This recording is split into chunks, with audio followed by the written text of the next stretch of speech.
A season of up and downs comes with a game of up and downs. The Hawks had the lead multiple times and just couldn't prevail. They had a roller coaster game in tonight's action. They had the lead multiple times, starting out the game great and fell apart after the third period of play. This season was a season of a roller coaster, up and down momentum. They were great in a couple months, then they fell straight down and had a few other momentum type of games and then fell apart. This was a season of a roller coaster. It was an up and down run, and tonight it ends in an up and down game. So let's get to the stats of the game because you know it, they did not win it, and it was a 5-4 loss in overtime to the Dallas Stars in the final game of the season. And now we have to wait till the 2021-2022 season to happen. So, shots on net in the first period, 14-5 in favor for Dallas in the first period, 16-5 in favor for Dallas in the second period, 17-8 in favor for Dallas in the third period, 3-5 in favor for the Hawks in the overtime, but couldn't find the back of the net. Total shots on net, 50-23 in favor for Dallas.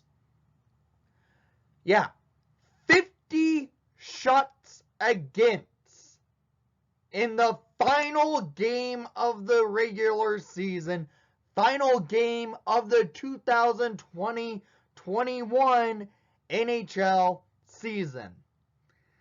Yeah, the Hawks lose it 5-4 in overtime, allowing 50 shots on net in the United Center with fans in attendance.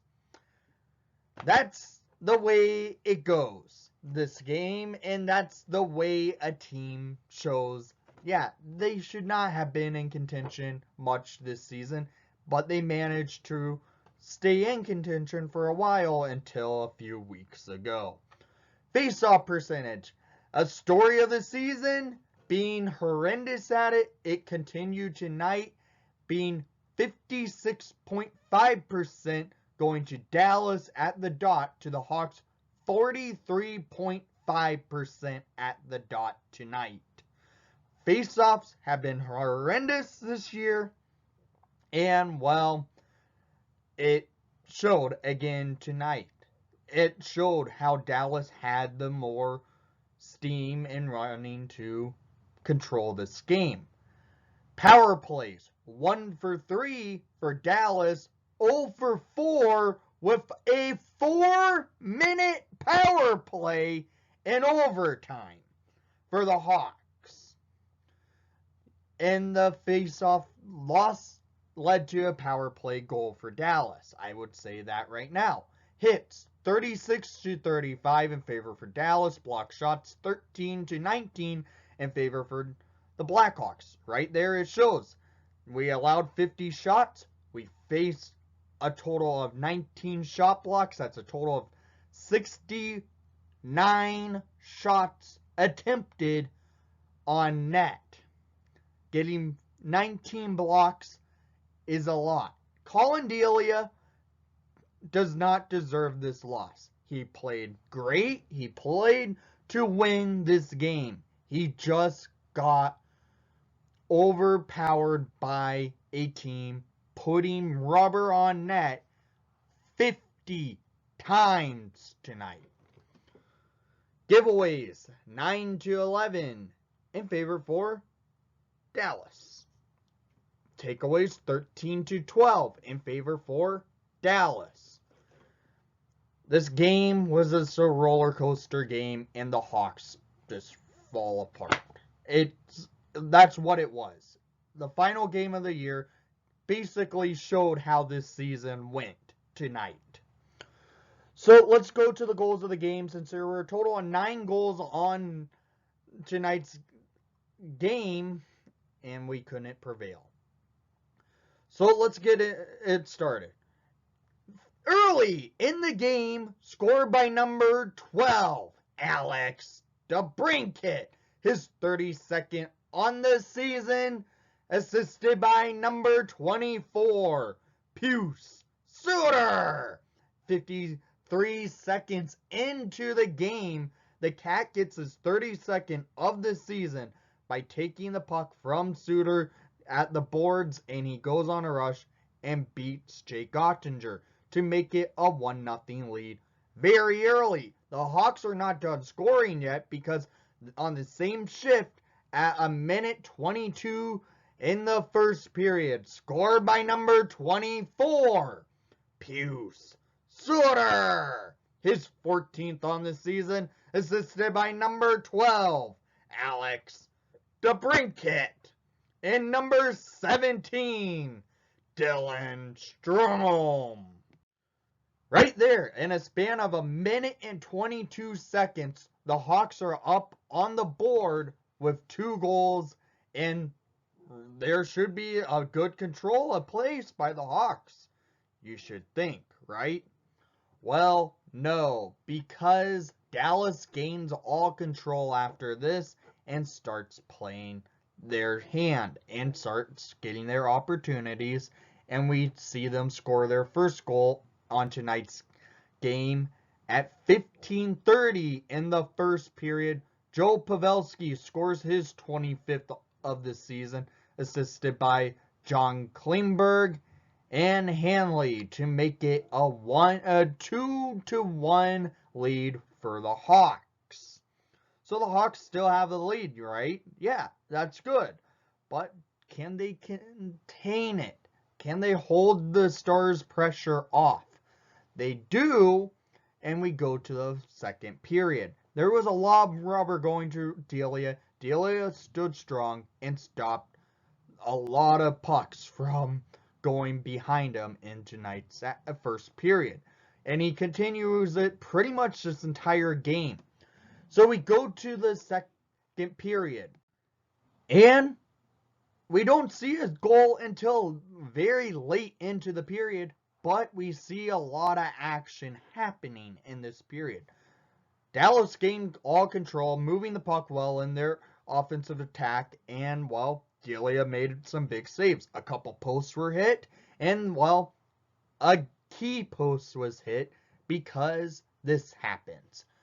Vinny Hinostroza and Dylan Strome go on a 2-on-0 breakaway, with Strome getting the puck, taking it up over to Vinny Hinostroza. Vinny to Strome. Strome beats Jake Ottinger at 16:28 in the second period to get his 9th of the year, 2nd point of the night, assisted by Vinny and Kubalik, to make it a 3-1 game for the Blackhawks. Right there, that was a key post. What happened? Miro Heiskanen hits the iron with the puck, and, well, Kubalik gets the puck, feeds it right over to Strome, and Strome and Vinny Hinostroza goes on the races. And, well, 2-on-0 breaks usually lead to a goal, and Vinny, being the way he is, not a selfish player at all, gives Strome the opportunity to score his 9th of this season. And, well, the Hawks are up by 2 goals once again. But the second period's not over. Vinny Hinostroza gets sent to the box with 5.5 seconds remaining in the second period, and this happens. At 19:58 in the second period, on the power play with 2 seconds remaining in the second period, Miro Heiskanen scores his 8th of the season, assisted by Klingberg and Jamie Benn, to make it a 3-2 game going into the third period. This goal by Heiskanen was because the Hawks are not good at the faceoff dot. They lost the draw. Ben gets it, goes over to Klingberg. Klingberg sees Heiskanen wide open, because Suter misplayed the game, and, well, it led to Heiskanen getting his 8th on this season. So we need to go to the third period. Hawks are up by a goal, and we see Vinny Hinostroza do some magic again. At 18 in the third period, scored by number 28, Vinny Hinostroza. His 4th of the season, assisted by number 64, David Kampf. And number 86, Mike Hardman, to give the Hawks a 2-goal lead. And the Hawks are in control. But do they contain it? Because they don't. 3 unanswered goals come up. Because at 10:24, 2 minutes later, Joel Kivianta scores his 6th on the season, assisted by Gurianov and Heiskanen to make it a 4-3 game. And 2 minutes later after that, at 12:18, Dickerson scores his 7th of the season, assisted by Robertson to make it a 4-4 game. A span of basically 4 minutes, we saw a total of 3 goals, 1 from the Hawks and 2 to tie it by the Stars. So, control still is on the Stars' side of the ice, but a penalty is called with a few seconds remaining in regulation, about 5 seconds. And that power play goes to the Blackhawks. They get a 4-minute power play. And we take it to the overtime. Hawks with a man advantage in the overtime. Usually a man advantage in overtime leads to you winning a game. But this does not say the case. Because the Hawks moved the puck well. They got a few nice shots off. But Ottinger saw the puck well and made saves. And, well, the Stars killed off the 4-minute power play, and this happens. 4:30 in the overtime, Jason Robertson scores his 17th of the season, assisted by Ben and Klingberg, to make it a 5-4 game for the Dallas Stars. And, well, that's how the season ends. 50 shots against, 5 goals against in the final game, a 4-minute power play that couldn't do anything, and a lot of action early by your Blackhawks, but it was just a roller coaster game. It just fell apart. This team just did not hold it and contain it for the final game of the season up front of their fans in the United Center, and this season comes to an end. So down in the comments down below, I want to hear what your favorite memories are from this season of the Blackhawks, because there are some good memories from this team this year. Like 9 career first NHL goals by rookies / 1 player who has NHL experience in Riley Stillman getting his career first. And then a few key acquisitions, DeBrincat, great bounce back, and more. There were some good moments, and there were a lot of bad moments. The season came to an end, yes, in a 56-game season. It's a rough way to lose it, but they still played well.